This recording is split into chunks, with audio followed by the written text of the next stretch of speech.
Hey guys, what's up? Welcome to Small Steps Academy. And in the previous lesson, we learned about employment elasticity and we did analysis of different sectors of the economy, that is, service, manufacturing, and agriculture sector.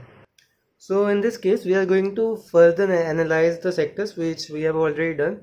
Okay, so first topic will be manufacturing blues. Blues is basically the gloominess of manufacturing sector. So if I talk about the current scenario or little bit 2-3 years, in the duration of 2-3 years, so the manufacturing sector has an overall employment share of 12 to 13%. Okay, while this share has been growing, even if gradually, in the past decade, the number of workers per factory has been dropping in the past 3-4 decades due to increased outsourcing.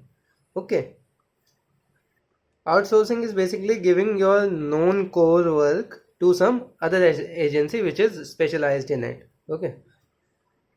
So moreover, the growth has not been consistent across the country and is primarily in mid-sized factory and through informal employment.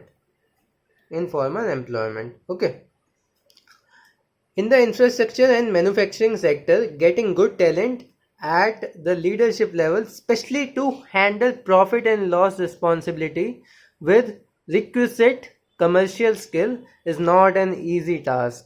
What the country requires is youth oriented to working on the shop floor. Okay, and if I tell you about the more glamorous sector, so the in the manufacturing sector, there has been it has been losing people to the service sector, which is seen as more glamorous and better paid. Okay, so you can see this. There is a shifting from manufacturing to service sector because it is quite glamorous and seems profitable and with nice pay. So this was about the gloominess of the manufacturing sector. Now we come on to the service sector. So in the service sector also there are some areas that still stand out when it comes to job creation, notably the financial service and the financial technology sector. Financial service and financial technology sector. Okay. For example, ever since RBI granted license to 10 new small banks and 11 payment banks in 2015, employment opportunities have been growing. The traditional bank have been opening new branches and hiring personnel to augment their services in the face of intense competition from the new players. Similarly, in the financial technology, the entry of outfits such as Paytm that combine technology with financial service is also giving a new impetus to the job creation. So basically these two are the sector which is really helping in growth and creating the job. Okay, since it's new and they are technological driven with large base. And the other upbeat sector is e-commerce. This is also in trend, which is also flushing with funds and investing heavily in logistic and last mile delivery. So now talking further about jobs, in India, the informal sector accounts for larger chunk of jobs. Okay, informal sector. India has only about 30 million jobs in the organized sector and nearly 440 million in the unorganized. Oh my god, there's a huge difference between these two in organized and 440 million in the unorganized sector. Okay, the economy survey 2015-16 highlights this conundrum that of the 10.5 million new manufacturing jobs created in India between 1989 and 2010, only 3.7 million or about 35% were in the formal sector, where proper job contracts are signed between the employer and staff, salaries are fixed, and contribution to employers' provident fund guaranteed under the government level laws. So this is also the definition of the organized sector, that where they have some pact or something which is going officially and on paper. Okay. They have their specific contract signed and their salaries are fixed, and they also get the contribution to EPF, that is Employment Provident Fund, that was guaranteed under the government labor laws. Okay. The government data also does not capture the trend in this informal sector, since there is no specific or some official information given of this sector. Also, the labor department has the limitation of its data and is also now working towards the expanding the scope of the survey so that they can get the information of both the sector in a good manner, in a something official manner, because we don't have much data about the unorganized sector yet. So there are jobs that are still under the radar or that are still not identified or in the books of India.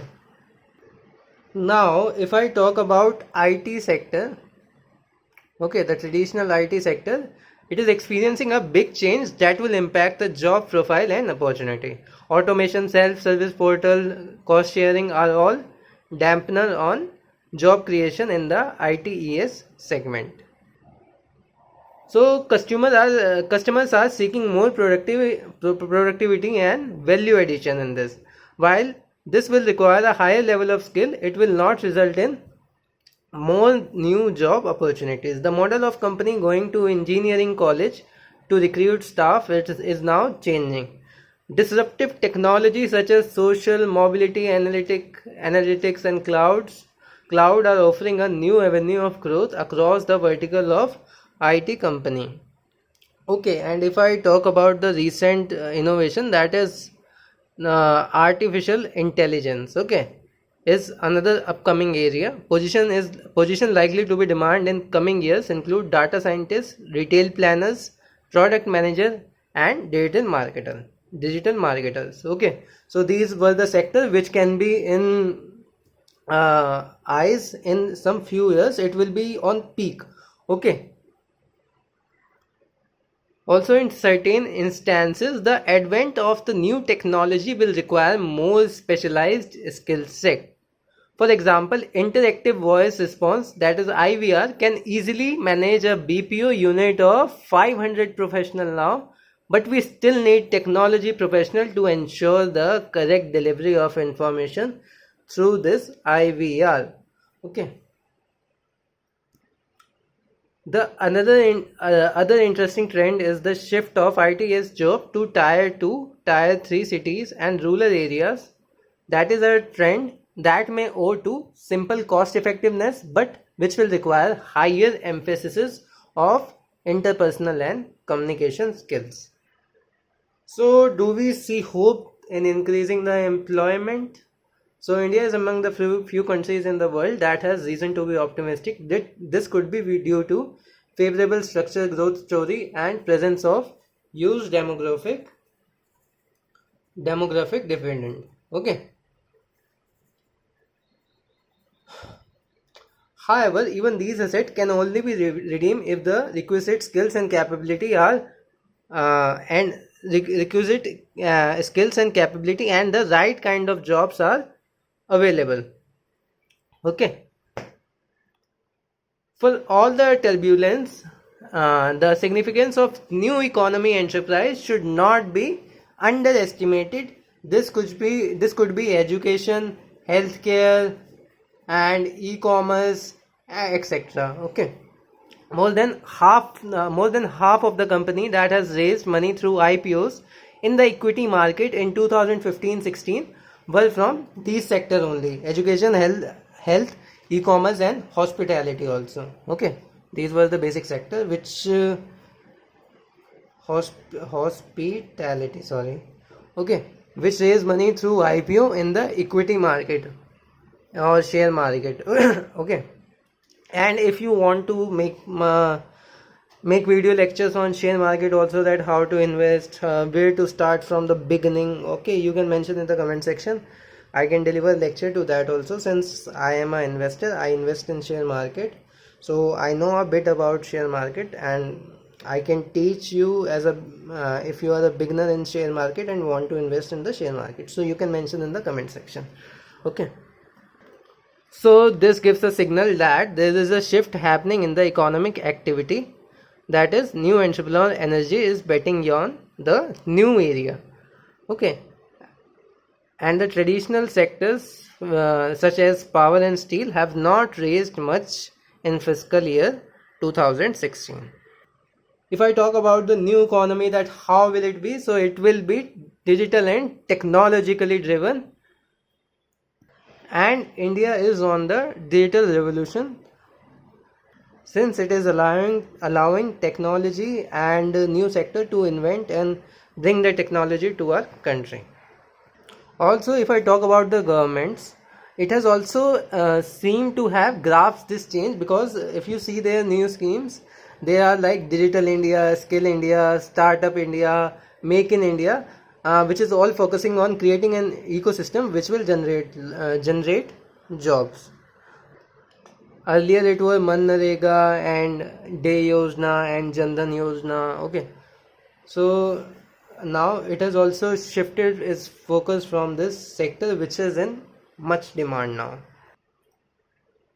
So the full employment challenge is still a big challenge for India, and the government has started certain schemes and initiatives also. Okay, from the next class we are going to discuss their schemes and initiatives one by one, like we did in poverty lesson. Okay, the poverty schemes, poverty alleviation programs. Okay, so in the next class we will start off with a scheme. This was just a overview I have given. Now we will see that how government has performed through their schemes to reduce the unemployment level in India. Okay, thank you guys for watching. Stay healthy, stay fit. Okay guys, bye.